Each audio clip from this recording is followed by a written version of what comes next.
Hello friend, good morning. দেখো বন্ধু, এখন চলে এসেছি আমি মেকআপে আর নতুন নতুন লুকে চলে এসেছি, দেখতেই পাচ্ছ। তো আমি ভাবি তোমাদের সঙ্গে ভিডিওটা শেয়ার করা যাক, সেজন্য আমি ক্যামেরাটা অন করে দিলাম। আর একটা যে আমাকে সাজাচ্ছে সে হলো আমার দিদি, পাশের রুমে আমার দিদি আর কি। তো আমাকে এখন সে নিজের মতো করে সাজাবে।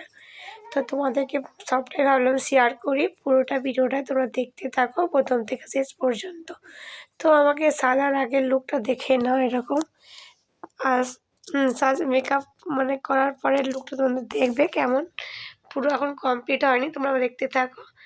তো এই দিদি কিন্তু খুব সুন্দর মেকআপ করাতে পারে, তো আমার তো মনে হয় খুবই সুন্দর লাগছে, কারণ আমি কখনো মেকআপ করি না, আমি মেকআপ ছাড়াই বেস্ট। তো ইচ্ছা হলো তো একটু ট্রাই করলাম। তো দিদি আমাকে নিজের মতো করে সাজালো, আমি কিন্তু একদম খুশি, মানে আর কি হ্যাপি। তো চলো তোমাদেরকে দেখাচ্ছি আমার একদম সাজানোর পরে লুকটা দেখো। এখন দেখতেই পাচ্ছ মেকআপ প্রায় কমপ্লিট হয়ে এসছে 100%-এর মধ্যে, আর 80% হয়েই গেছে, 20% মতো বাকি আছে।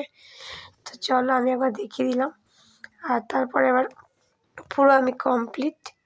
তোমরা বলো কেমন লাগছে, আমাকে কমেন্ট করে বলবে।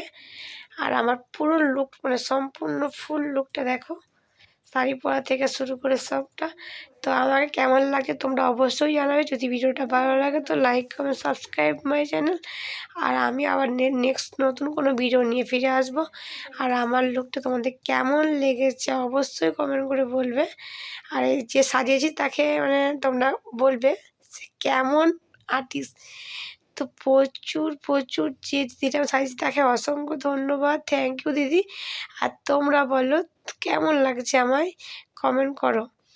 আর সাজানোটা সিম্পল, কেমন ম্যাচিং হয়েছে মেকআপে প্লাস সাজে প্লাস শাড়িতে, তোমরা বলবে। ভিডিওটা ভালো লাগলে ঠিক আছে, টাটা, বাই বাই।